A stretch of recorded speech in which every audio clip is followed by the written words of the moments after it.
Diga assim, ó, tem muita gente olhando para onde eu estou olhando.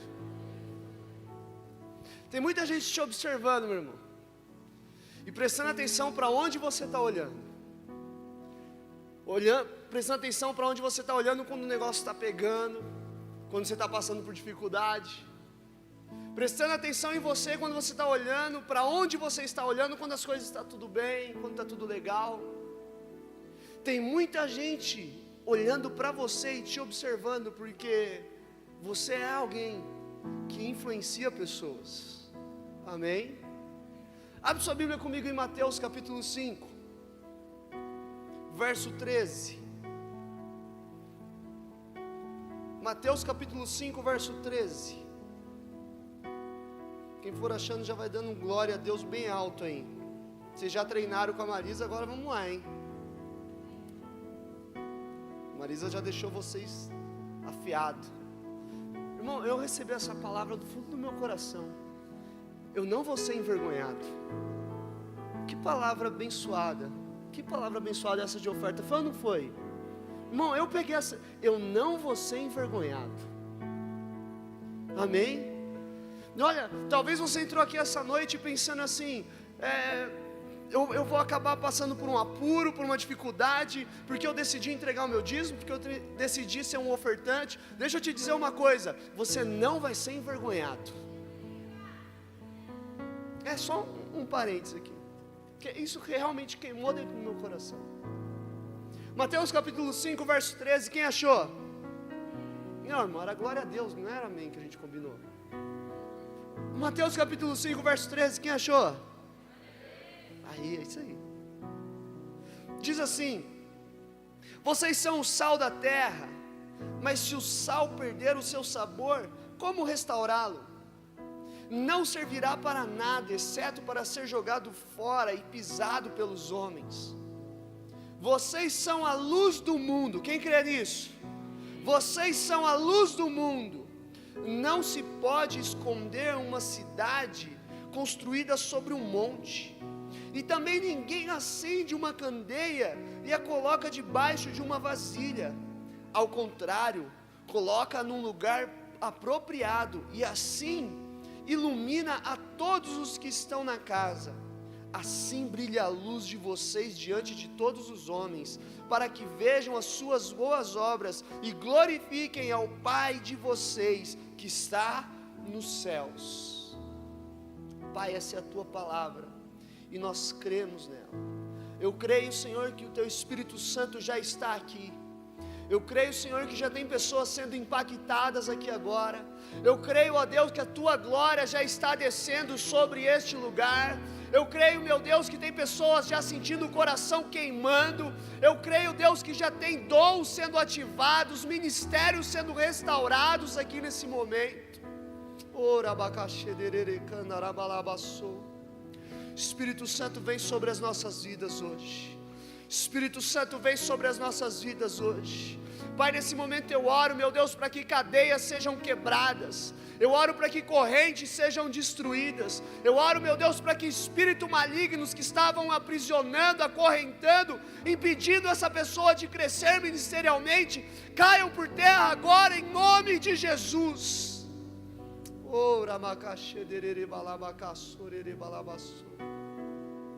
Diga: eu sou a resposta para essa geração. Não, diga mais forte: eu sou a resposta para essa geração. Diga mais uma vez: eu sou a resposta para essa geração. Olha para a pessoa que está do seu lado e diz assim: você é tudo que o mundo precisa. Olha para o outro agora e diz: você é tudo que o mundo precisa. É de você que essa humanidade precisa. É de você que essa geração precisa. É de você que o pessoal lá do teu trabalho precisa. É de você que a galera da tua casa precisa. É de você que o pessoal da faculdade precisa. Foi você quem Deus escolheu. Isso nós falamos na semana passada. Você é um escolhido de Deus. Quem crê, diga amém. Você é um escolhido de Deus. Olha, mas o que o mundo, o que esse mundo precisa? Que mundo é esse que precisa de mim? John Stott diz assim, o mundo sem dúvida perseguirá a igreja. Apesar disso, a igreja é chamada para servir a este mundo que a persegue. E que mundo é esse que vai nos perseguir? Por que ele vai nos perseguir? Paulo, em Romanos capítulo 1, vai nos dar uma lista da degradação da humanidade. E por que é tão contrário à nossa fé? Por que é tão contrário àquilo que nós acreditamos? Abre comigo Romanos capítulo 1, verso 21. Nós vamos andar bastante na Bíblia hoje, então fica ligado aí. Quem está ligado, dá um glória. Se a pessoa está do seu lado, está meio desligado, dá um soco nele aí agora. Pode dar, é ungido, está abençoado.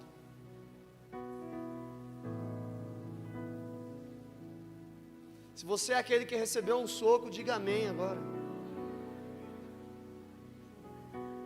Estava dormindo, né, irmão?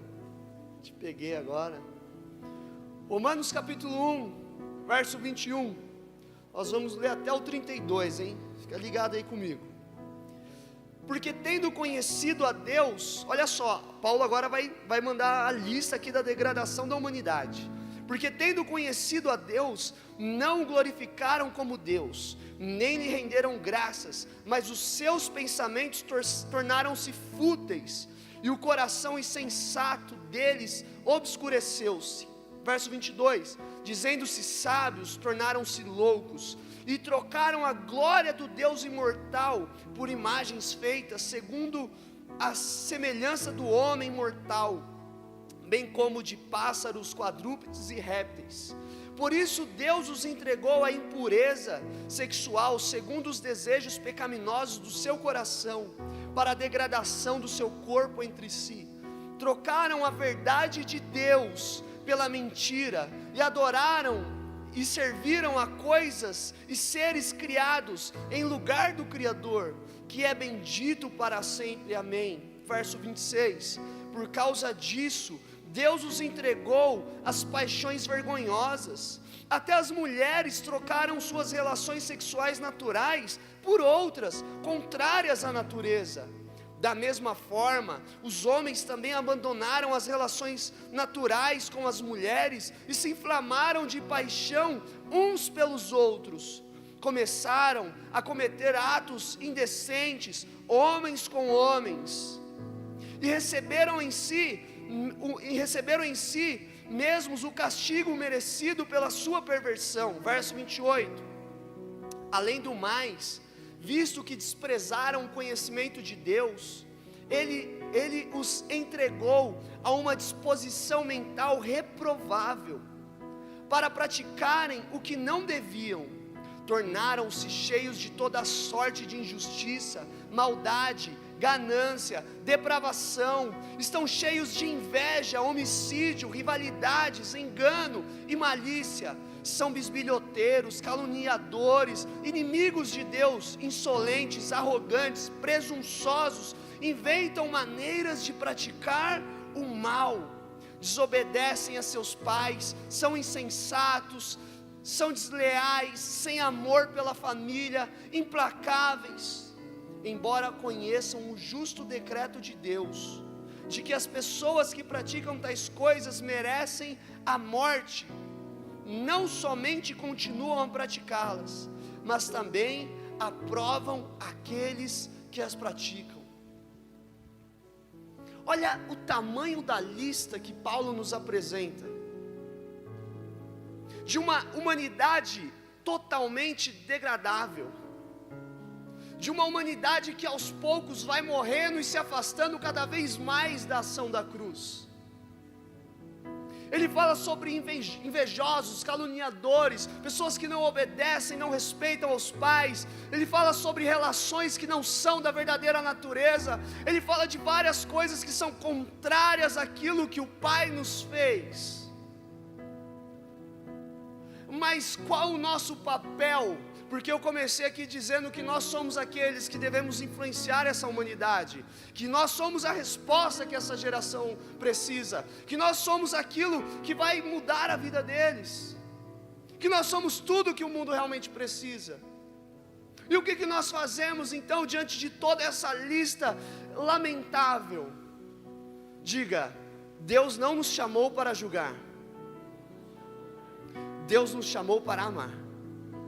Vocês estão acompanhando o slide aí? Tem que acompanhar na ficha para vocês colocar. Diga: Deus não nos chamou para julgar, Ele nos chamou para amar.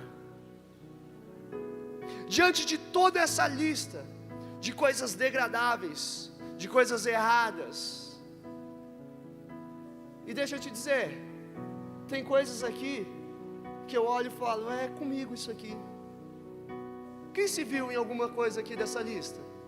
Quem se viu? Eu me vi. Olha só, é uma lista, eu falo assim: meu Deus, eu acho que eu estou por aí. Mas deixa eu te dizer, talvez você se viu agora e isso doeu a hora que eu estava falando para você. Talvez alguma coisa que eu li dessa lista aqui, você fala assim: olha, isso, mas esse sou eu. Então eu não tenho lugar aqui, então não é aqui que eu devo estar. Esse é o teu lugar, sabe por quê? Porque Deus não me chamou para te julgar, Deus me chamou para te amar. A influência que eu devo exercer sobre a tua vida é uma influência de amor. Eu estou aqui para te dizer: eu te amo. Eu estou aqui para te dizer: em Cristo Jesus, meu irmão, eu te amo. Eu te amo, meu irmão. Eu estou aqui para dizer: olha, independente dos teus erros, independente das tuas falhas, eu não estou apoiando os teus erros, eu não estou dizendo que você está certo, que é assim que deve continuar, não. Eu estou dizendo para você que você hoje, essa noite, encontrou um lugar de pessoas que te amam. Diga mais uma vez: Deus não nos chamou para julgar, Ele nos chamou para amar. Paulo vai nos ensinar um pouco mais sobre isso em 1 Coríntios capítulo 9, verso 19, avança aí comigo.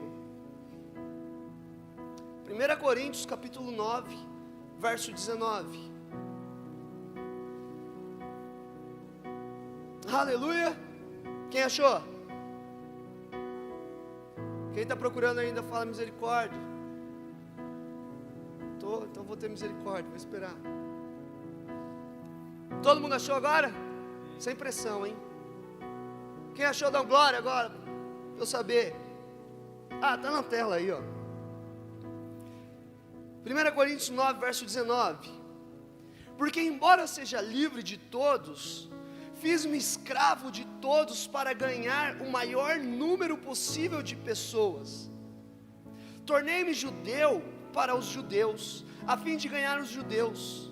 Para os que estão debaixo da lei, tornei-me como se estivesse sujeito à lei, embora eu mesmo não esteja debaixo da lei, a fim de ganhar os que estão debaixo da lei.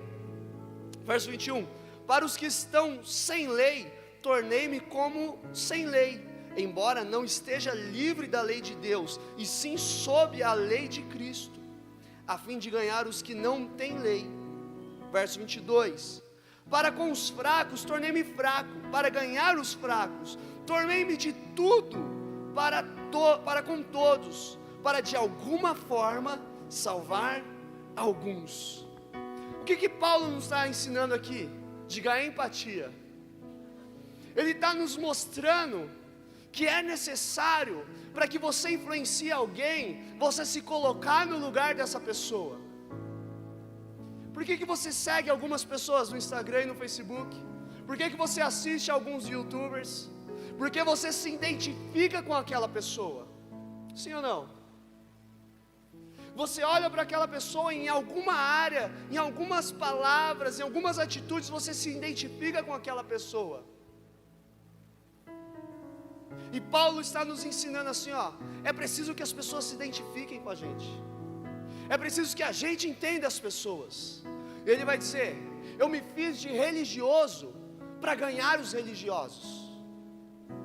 Eu me fiz de fraco para ganhar os fracos. Eu me fiz de gentil para ganhar os gentios. Eu me fiz de louco para ganhar os loucos. Esses dias eu olhei assim, eu vi uma foto minha, eu falei: caraca, eu me fiz de zica para ganhar os zica. Mas então o que é? Eu vou ter que pecar para entender o pecado do outro irmão? Não. Aí não, irmão, segura aí. Você precisa entender. Por que esse religioso é tão religioso? Se coloca no lugar dele. Qual foi a história? Eu tenho que deixar ele continuar sendo um religioso, ou eu tenho que mostrar para ele que foi para a liberdade que Cristo nos libertou? Por que essa pessoa tão fraca, tão carente, por que ela é tão assim?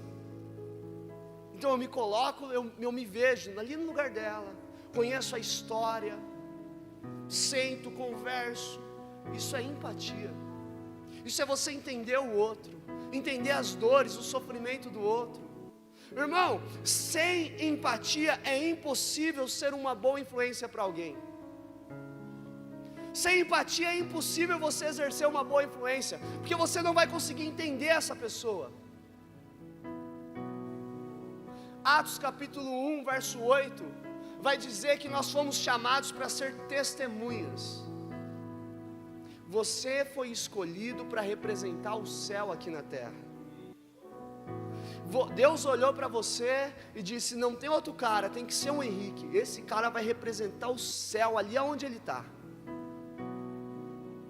Deus olhou para você, Marco, falando: não tem outro, mano, lá na academia, pá, eu vou pôr esse cara até para dirigir carrão, porque eu encontrei o cara hoje e falei: pô, vou dar aula na academia também. Estava dirigindo um mó carrão, mano, Deus te abençoe, viu? Deus olhou para você, meu irmão, e falou assim: ó, é esse que eu escolhi, vai ser minha testemunha, vai me representar. Quantos representantes do céu nós temos aqui nessa noite? E Jesus, aí vamos voltar para Mateus capítulo 5, eu nem falei nada de Mateus capítulo 5. Jesus agora está nos ensinando como ser uma influência. E Ele vai nos dar características de um bom influenciador. Características de alguém que exerce uma boa influência. Paulo vai dizer em 1 Coríntios capítulo 11, verso 1: tornem-se meus imitadores, como eu sou de Cristo.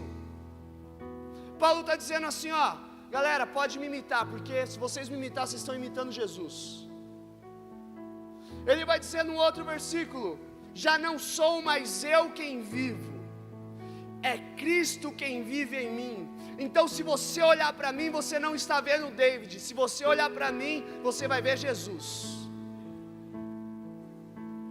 Então quando você for exercer uma influência para alguém, quando você for um influencer para alguma pessoa, se você seguir o ensinamento de Jesus, quando as pessoas olharem para você, as pessoas não vão ver o Diego, a Sabrina, o Zé, a Vanessa, não, as pessoas vão ver quem? Jesus. O pessoal da empresa não vai olhar e vai enxergar o Ian, não, eles vão olhar e vão enxergar Jesus na vida do Ian. Porque Jesus vem nos apresentar uma contracultura, uma alternativa social. O mundo está indo por um caminho, Jesus vem e nos apresenta um outro caminho. Ele olha e se põe diante dos homens e diz: eu sou o caminho. E ele então em seu sermão do monte vai nos apresentar as características de como deve ser a nossa influência. Olha só, o mundo deve enxergar e conhecer Jesus através de você.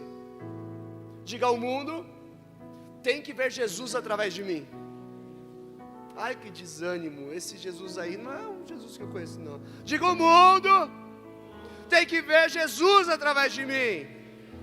Olha para a pessoa aí do seu lado e fala: você tem que ver Jesus através de mim. Olha, tá vendo? Tá vendo? Será que ele está vendo, irmão? Agora, essa é a pergunta: será que as pessoas estão vendo Jesus através de você? Quem são os caras os influencers mais top assim do Brasil? Quem que é? O número 1, o Whindersson Nunes. E quando as pessoas olham para ele, e quem segue o Whindersson aí? Pois é, alguma coisa você se identifica com ele. Nas piadas, será que sai engraçadão que nem ele? Cadê o cara que segue? Vem aqui, conta uma piada aqui. Não, deixa quieto, fica aí.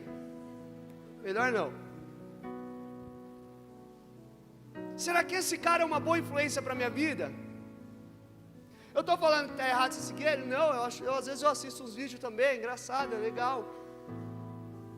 Mas eu fico muito feliz, sabe por quê?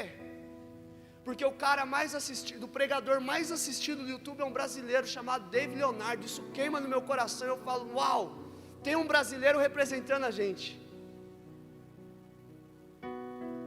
Quem são os caras que realmente te influenciam? Antes de você ser um influenciador, quem são as pessoas que você ouve? Hoje a gente tem uma bagunça de identidade, porque todo mundo quer ouvir todo mundo. E aí é muito fácil, você vai lá no YouTube e coloca lá um pregador tal, um tema tal, e você ouve uma grande pregação, uma grande ministração, mas na verdade sua vida é uma bagunça espiritual, porque você não ouve só uma linha, você não ouve só um cara. Eu escolho, meu irmão, quem eu vou ouvir. Eu não fico ouvindo qualquer besteira, não. E às vezes o pessoal fica me mandando um monte de vídeo, assim, fala, você tem que trazer esse cara na igreja, você tem que trazer. Eu falo, eu tenho que trazer nada, eu não sou obrigado. Foi para a liberdade que Cristo me libertou, eu tenho que trazer esse cara na igreja. Sou obrigado agora? Eu escolho quem eu vou ouvir. Quem que você está ouvindo? Agora, a outra pergunta: é legal ser influenciado por você? Se você hoje fosse o último e único pregador dessa terra, para onde as pessoas iriam? Vocês viram no vídeo que para onde a galera olhava, uma pessoa ia junto assim, não? Para onde olhava, a galera ia junto. Se você fosse o último pregador, para onde as pessoas iriam? Como seria o comportamento da sociedade? O que você estaria fazendo para mudar a sociedade em que nós vivemos? Jesus, no seu Sermão do Monte, vem apresentar uma contracultura. Mateus capítulo 5, verso de número 1.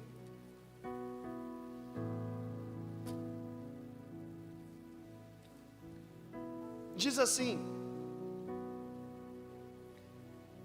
vendo as multidões, Jesus subiu ao monte e se assentou. Seus discípulos aproximaram-se dele e ele começou a ensiná-los. Jesus começou a influenciar. Jesus começou a mostrar para eles. Daqui para frente Jesus vai mostrar para eles como se deve viver, como é o evangelho, como é ser cristão. E o primeiro ensinamento que ele traz é: bem-aventurado os pobres em espírito, pois deles é o reino dos céus. Diga, pobres de espírito. O que é ser pobre de espírito? Alguém sabe me dizer? Deixa eu clarear a sua ideia. É impossível ser cheio de Deus se você estiver cheio de você.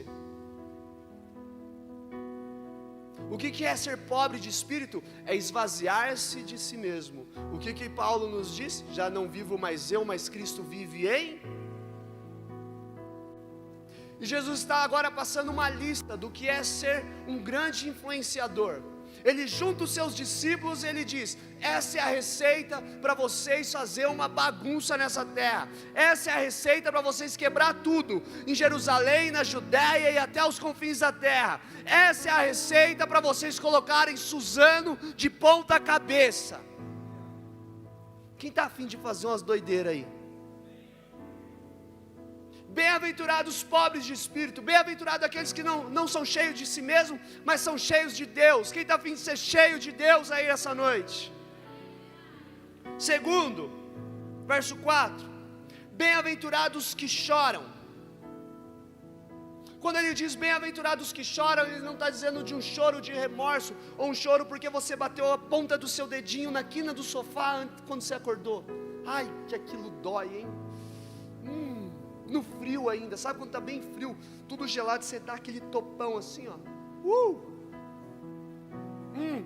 Não é os que choram quando está jogando bola no asfalto e arrancou o tampão do dedo. Quem já arrancou o tampão aí? O resto é Nutella, não sabe o que é isso. Irmão, não é bem-aventurados que choram porque o time caiu para a segunda divisão. Não é nada disso que ele está falando. Bem-aventurados que choram de um choro de arrependimento.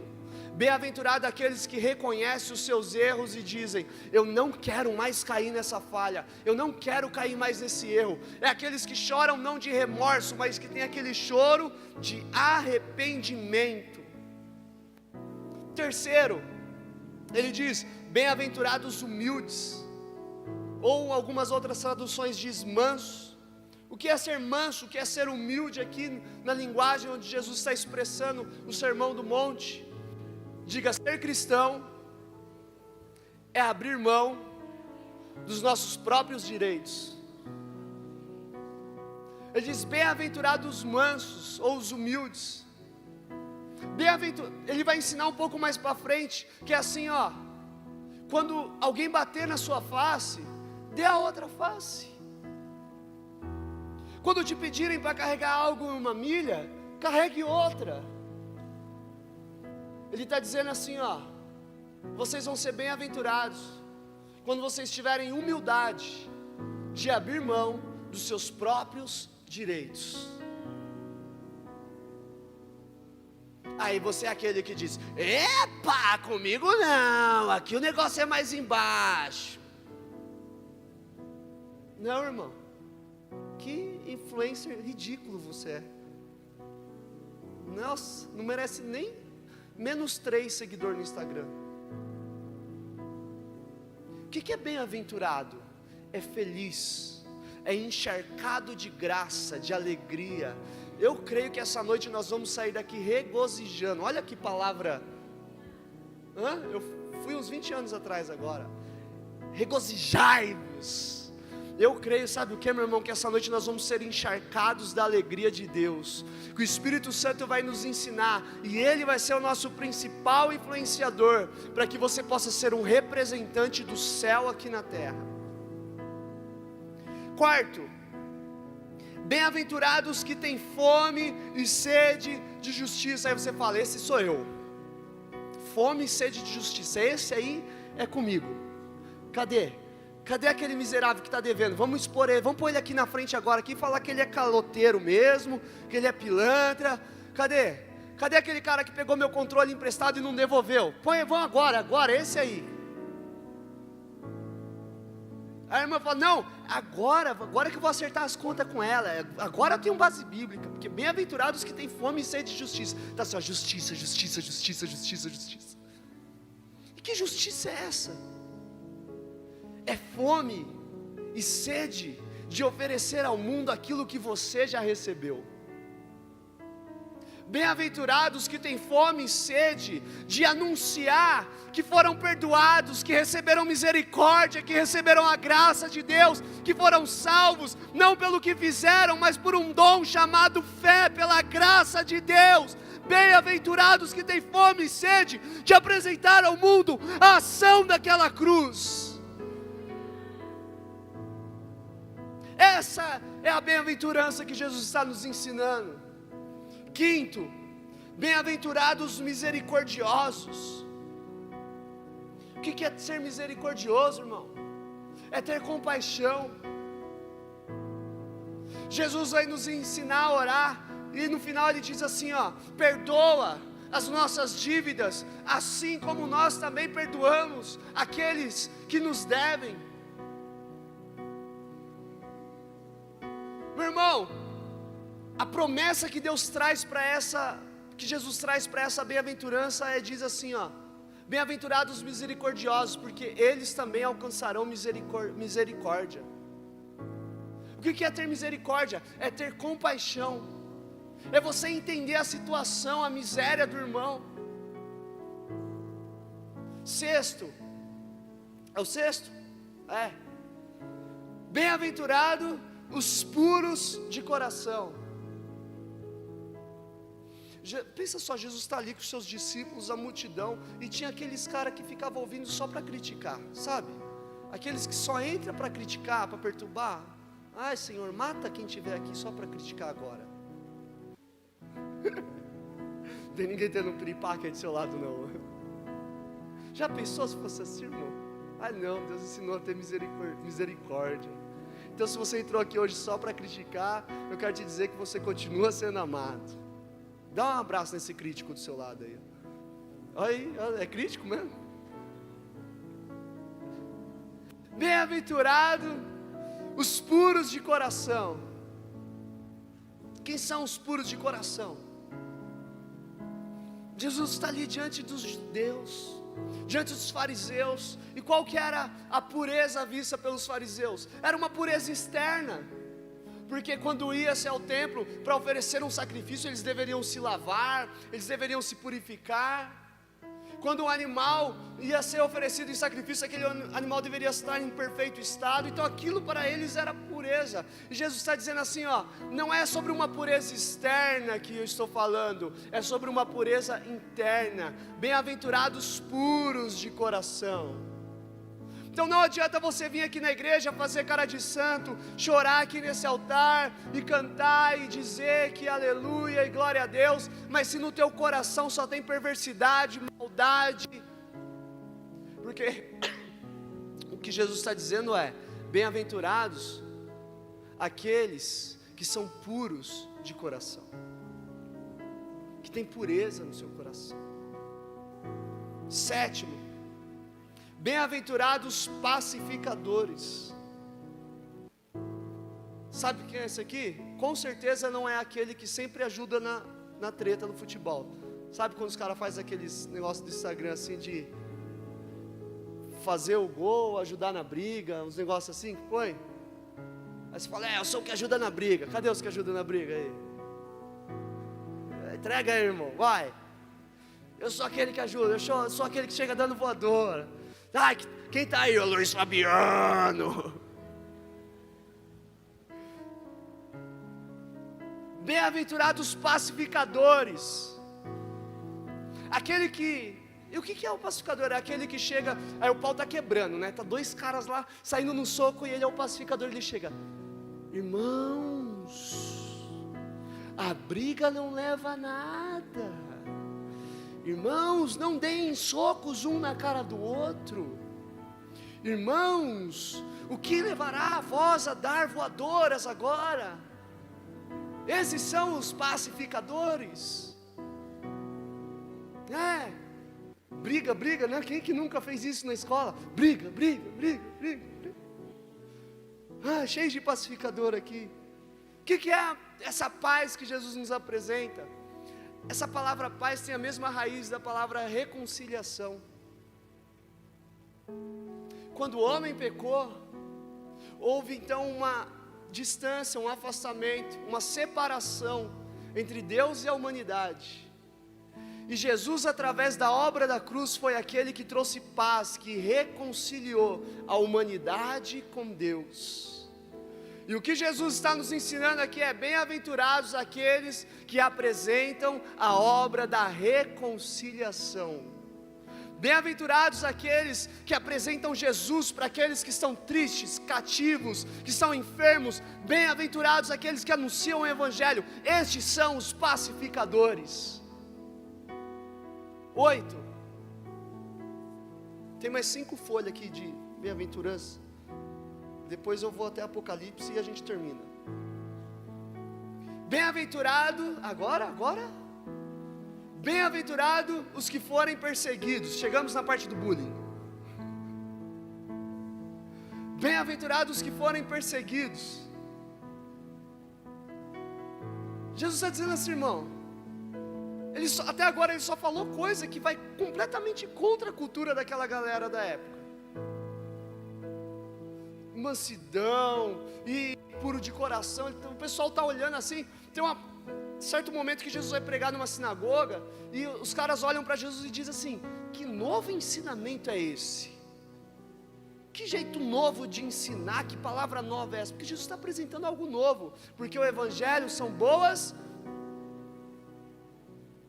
E agora Jesus termina dizendo assim, ó: bem-aventurado os que forem perseguidos por minha causa.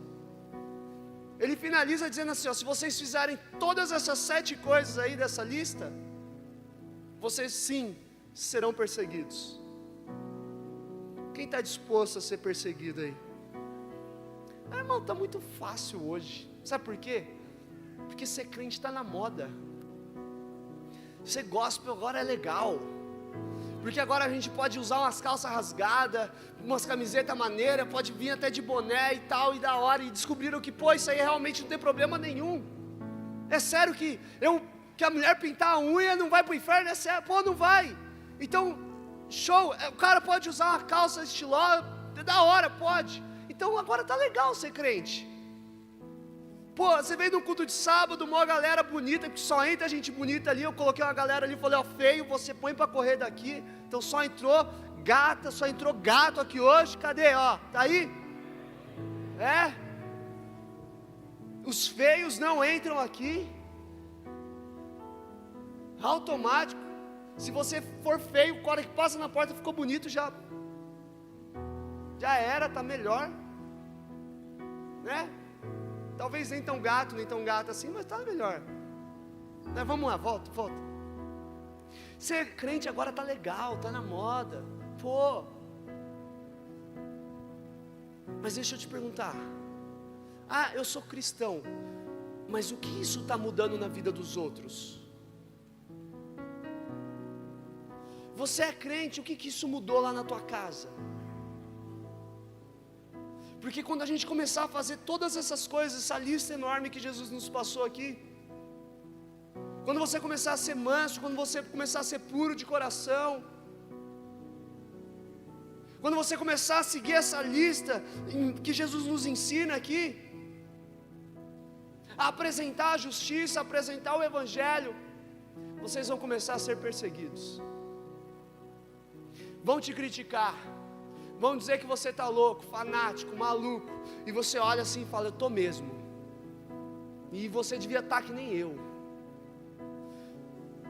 Você vai ser perseguido, meu irmão, mas Jesus, Ele traz uma promessa, dele serão o reino dos céus, tem promessa para cada uma dessas atitudes que você segue, para cada uma delas tem uma consequência, tem promessa de Deus para a tua vida. Só que a gente não pode ser só cristão, a gente tem que influenciar os outros, porque Jesus disse, olha, vão e façam discípulos. Vamos voltar para Mateus capítulo 5 aqui, verso 13, onde nós começamos. Eu quero falar algumas coisas sobre, Jesus fala aqui sobre o sal e a luz, eu quero falar algumas coisas sobre o sal e a luz. Diga, eu sou o sal dessa terra, eu sou a luz desse mundo. As propriedades que o sal recebe, faz dele sal, é ou não é? Tem algum químico aí? Ou uma química? Tem ou não? Quais são as propriedades do sal? Qual que é as moléculas, sei lá, faz tempo que eu não vejo esse bagulho aí. NaCl, o que é o NaCl? Sódio e cloro, é isso mesmo? Vai ao vivo lá, irmão, se tiver errado, põe a câmera nele ali, ó, não põe em mim não. As propriedades que o sal recebeu, faz dele sal. E Jesus vai dizer assim, ó, para que serve o sal, se ele perdeu o seu sabor? As características que Deus te deu, revelam o seu propósito. Vocês não estão comigo aqui? Então, as características que Deus te deu, revelam o seu propósito. Nós falamos de Esther semana passada, quem estava aqui semana passada? E a Bíblia diz que Esther era uma mulher muito bonita, e por ela ser muito bonita, ela foi escolhida como rainha, e por ela ser rainha, ela conseguiu salvar o povo judeu. As características que Deus te deu, revelam o seu... gente, que depressão. As características que Deus te deu, revelam o seu... olha, fiquei feliz agora. Quando Deus criou a águia e deu asas para ela, tinha um propósito, voar. Quando Deus fez quando Deus fez o peixe, Ele olhou e falou assim, ficou legalzinho, desenhado para nadar. Por quê? Porque as características que Deus te deu, revelam o seu...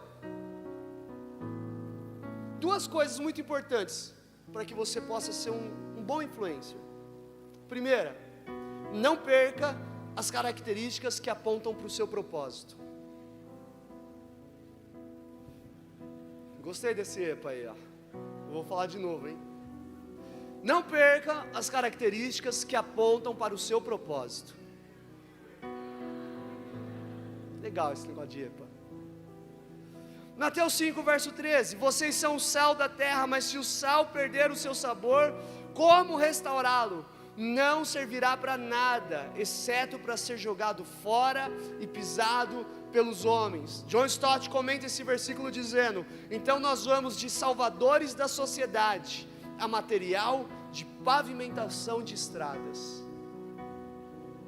Quando o sal perde o seu sabor, para que você vai colocar sal sem sal, meu irmão, na comida? Sal que não salga. E para que serve um cristão que não representa Cristo? Agora vai aqui. Para que serve um cristão que não é visto como um cristão? É só para quando você for preencher uma ficha lá e alguém perguntar a sua religião e você colocar assim: evangélico. Ai. O bispo pregou há uns domingos atrás: a maneira como eu trato com as pessoas revela o meu temor a Deus. Não é através da sua oração, não é através da sua adoração, é como você trata com as pessoas. Se as pessoas não enxergam Jesus através de você, como assim você é um cristão?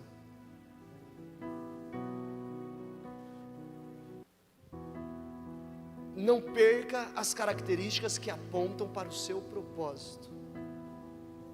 Que características são essas? Cara, Deus colocou algumas coisas em você que só você tem.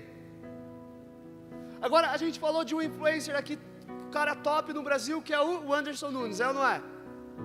Imagina esse cara todo engraçadão, se ele começa a falar da palavra de Deus. Deus colocou característica nele. Ele é um cara engraçado, que traz alegria para as pessoas. Agora imagina se ele começa a falar: Jesus é a alegria do Senhor é a nossa força, do jeito dele ali. Deus colocou algumas características em você, dons do Espírito Santo. Deus te chamou para um ministério específico. Isso tudo monta alguém que representa o reino dos céus. 1 Coríntios capítulo 12, verso 4.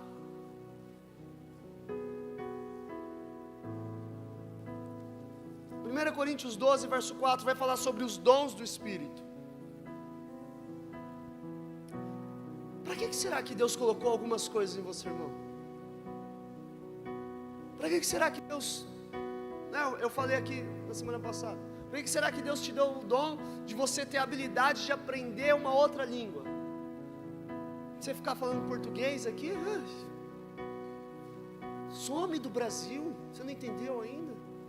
Que é para você ir para outro canto? Aqui no Brasil, todo mundo fala português aqui. Vai para outro canto falar outra língua que você aprendeu. Olha só, 1 Coríntios capítulo 12, verso 4. Há diferentes tipos de dons, mas o Espírito é o... Há diferentes tipos de ministérios, mas o Senhor é o... Há diferentes formas de atuação, mas é o mesmo Deus quem efetua tudo em todos. Verso 7. A cada um, porém, é dada a manifestação do Espírito, visando o quê? Visando ao bem comum. Pelo Espírito a um é dada a palavra de sabedoria, a outro pelo mesmo Espírito a palavra de conhecimento, a outro a fé, pelo mesmo Espírito a outro dons de curar, pelo único Espírito a outro poder para operar milagres, a outro profecia, a outro discernimento, a outro discernimento de espíritos, a outro variedades de línguas e ainda a outro interpretação de línguas. Todas essas coisas, porém, são realizadas pelo mesmo e único Espírito, e Ele distribui individualmente a cada um como quer. Vai para Efésios capítulo 4. Efésios capítulo 4, verso 11. E Ele designou alguns para apóstolos, outros para profetas, outros para evangelistas e outros para pastores e mestres, com o fim de preparar os santos para a obra do ministério, para que o corpo de Cristo seja edificado. Você percebe que primeiro Paulo está falando sobre os dons do Espírito, e ele diz, olha, uns vão profetizar, outros vão falar em línguas, outros vão curar, outros vão interpretar as línguas estranhas, outros vão discernir espíritos. Depois ele vai falar lá em Éfeso sobre os ministérios, ele vai dizer, uns foram chamados para ser pastores, outros profetas, outros apóstolos, mestres. Ele vai falar sobre os ministérios e sobre os dons, mas em tudo isso ele diz que para que serve? Não é para mim, é para o outro. Tudo que Deus te deu, meu irmão, não é só para você. Deus te deu para servir o próximo. Tudo que Deus te deu não é só para você. Deus te deu para servir o próximo. Não perca a característica daquilo que aponta para o seu propósito. Se o sal perder o seu sabor, para que vai servir? Se um cristão não representa Cristo, como assim pode ser chamado de um cristão? Não perca a característica que aponta para o seu propósito. Não queira ser o João, porque o João já existe. Não queira ser a Maria, porque a Maria já existe. Se o Hugo quiser ser o João, vai faltar o Hugo. Se o Gé quiser ser o Pedro, vai faltar o Gé. Se a Nath quiser ser a Maria, faltou a Nath. Deus colocou características específicas em você. Ele te desenhou de uma maneira que Ele olhou e disse, ficou muito bom. Do jeito que Ele te fez, Ele foi lá no teu final e disse, esse é o propósito que eu tenho para essa pessoa. Diga, Deus não começa nada sem antes ter terminado. Deus foi lá no seu fim, olhou o desenho e disse, é desse jeito. Aí ele voltou e a palavra de Deus diz, antes que estivesse no ventre da tua mãe, eu já tinha te escolhido, eu já tinha te designado a profeta às nações. Deus não começa nada sem antes ter terminado. E às vezes você fica numa crise pensando, por que eu sou assim? Por que eu falo desse jeito? Porque Deus te fez assim, com um propósito bem específico. Próximo aqui, segundo, esteja no lugar certo. Então primeiro é não perca a característica que aponta para o seu propósito. Segundo, esteja no lugar certo. Mateus capítulo 5, verso 15. Volta lá para Mateus. Diz assim, e também ninguém acende uma candeia e a coloca debaixo de uma vasilha.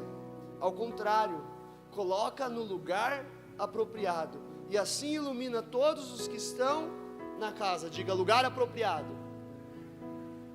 Estar no lugar certo pode anular o seu propósito. Estar no lugar errado pode anular o seu propósito. Quando Deus te fez, te deu características e te deu um lugar para ficar. Por exemplo, um peixe fora da água vai morrer. E agora Jesus está dizendo assim, ó, não se pode acender uma lâmpada e colocar ela escondida debaixo de uma vasilha. Por quê? Porque estar no lugar errado pode anular o seu propósito. Estar no lugar errado pode matar o seu propósito.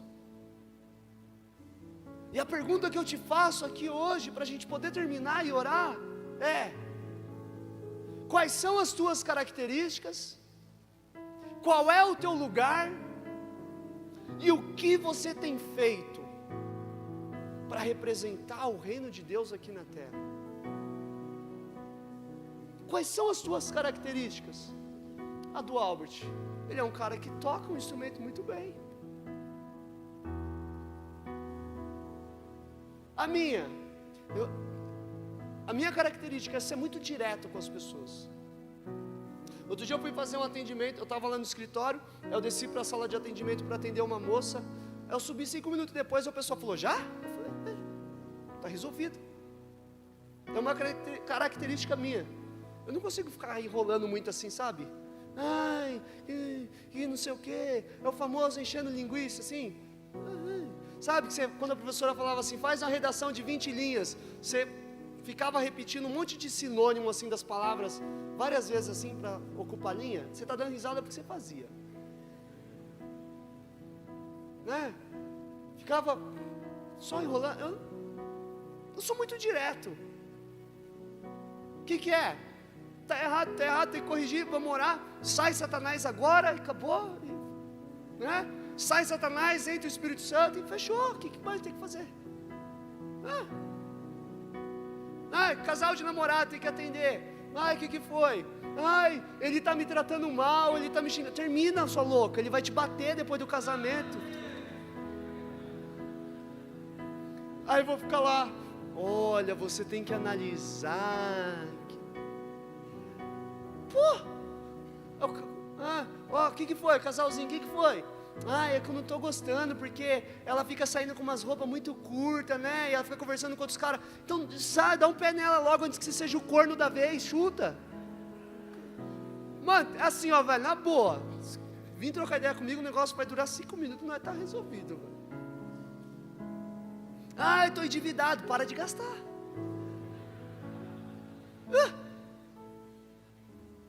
É uma característica minha, eu sou direto com as pessoas. Deus colocou isso em mim. Agora tem gente, aí pessoas que gostam de serem mais diretas, vêm falar comigo. Aí tem gente que gosta de, né, cozinhar mais o galo, assim, ó. Aí vai conversar com quem não gosta de conversar mais. Eu não sou um cara que converso muito. Então eu nunca vou sentar do lado assim da pessoa no ponto e aí, tudo bem? De onde que você é? Quando eu sinto num lugar que a pessoa não me conhece e vem falar comigo, eu fico assim, legal. Eu nem conheço, quer falar comigo por quê? É a característica minha. E por quê? De alguma maneira Deus me usa com essas características. Deus desenhou você de um jeito, irmão. Deus te fez de um jeito. Para quê? Para que tudo aquilo que Ele colocou em você, para que tudo aquilo que Ele vai te ensinar e está te ensinando, seja usado para um propósito qual é dEle, que é alcançar mais pessoas. O que Paulo nos diz? Eu fiz de tudo um pouco, para que eu pudesse ganhar alguns. Quais são as tuas características? Para que elas servem no reino? Qual é o teu lugar? Uma lâmpada debaixo de uma vasilha é anulada. Faz assim, ó.